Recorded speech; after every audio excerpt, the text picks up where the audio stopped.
Pergunta 398. Sendo os pendores instintivos uma reminiscência de seu passado, dar-se-á que, pelo estudo de seus pendores, seja possível o homem reconhecer as faltas que cometeu?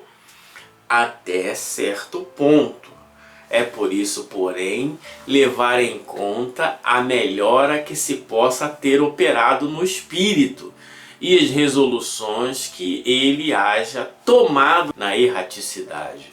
Pode suceder que a existência atual seja muito melhor que a precedente. Então não tem uma regra absoluta. Ah não, igual uma conhecida falou, né?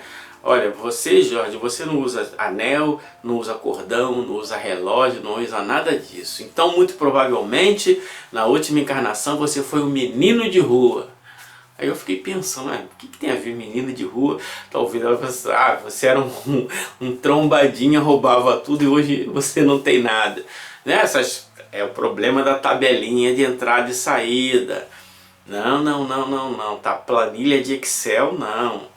Então, nós podemos saber pelos instintos. Às vezes, podemos ter uma tendência a exagerar os nossos erros, podemos ter uma tendência a exagerar as nossas virtudes e projetar na nossa vida atual.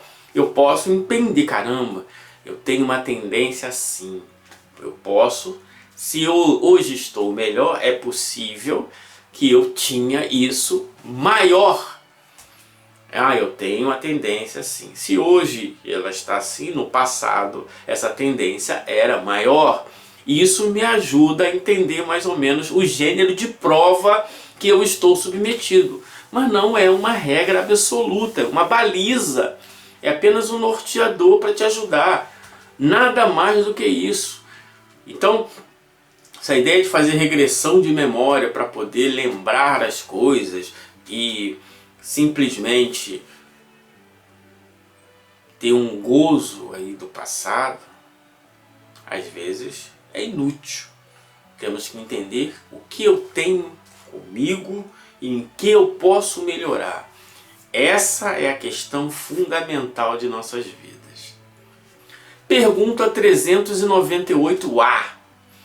Poderá também ser pior, isto é, poderá o espírito cometer numa nova existência faltas que não praticou na precedente? Isso é também interessante, né? Caramba, falando de tal, na última encarnação ele era um escriturário, trabalhou, pagava as dívidas, criou sua família e nessa ele é ladrão. Como é que pode isso? Ou então eu vi um livro aí, né?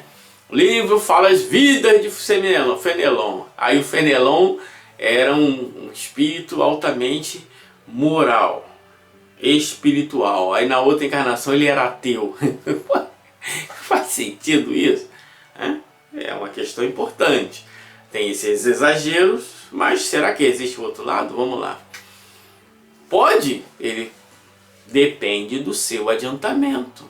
Se não soube triunfar das provas, poder ser arrastado a novas faltas, consequentes à posição que escolheu. Mas, em geral, essas faltas denotam antes um estacionamento que uma retrogradação, porquanto um espírito é suscetível de se adiantar ou de parar, nunca, porém, de retroceder. Então, voltemos àquele escriturário lá. Ele, desde pequeno, ele teve uma boa educação, ele conseguiu um emprego desde cedo, progrediu, teve suas famílias, seus problemas. Ora, se ele tinha uma leve tendência a cometer delitos, aquela vida estável não o provocava.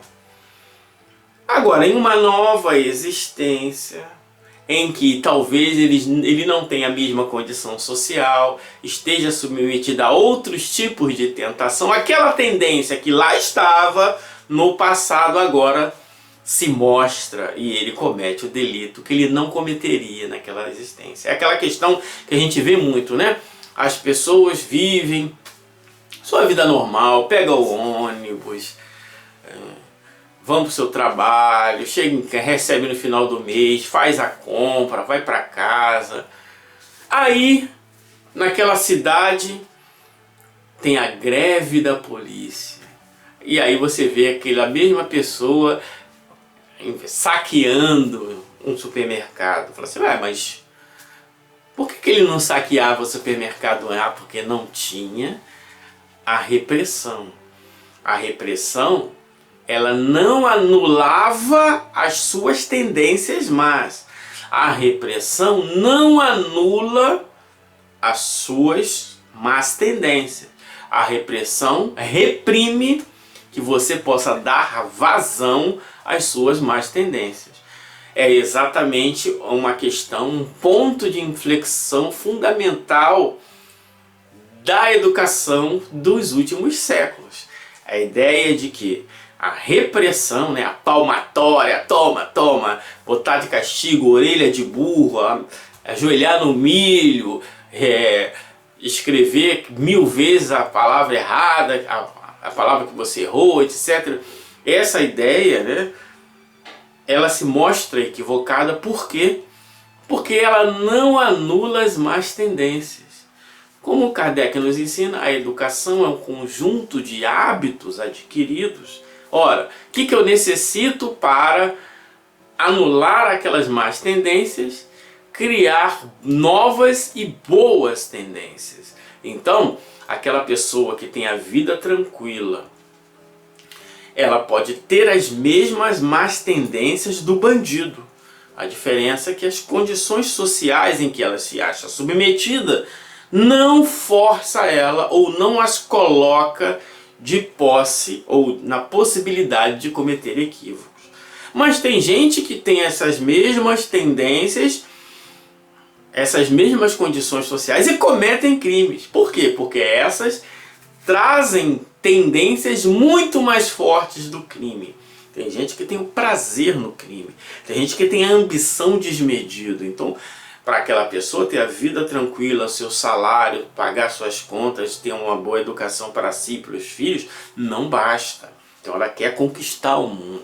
Aí ela tem uma tendência maior ainda. Mas o fato da pessoa não estar cometendo equívoco não significa que ela está livre. Uma pessoa que pode, por exemplo, por causa de uma disfunção sexual, ela passar a trair o companheiro. Ela não vai trair porque ele teve uma disfunção sexual. Ela vai trair porque ela tem em si a tendência à traição. A circunstância se mostrou como prova, como tentação.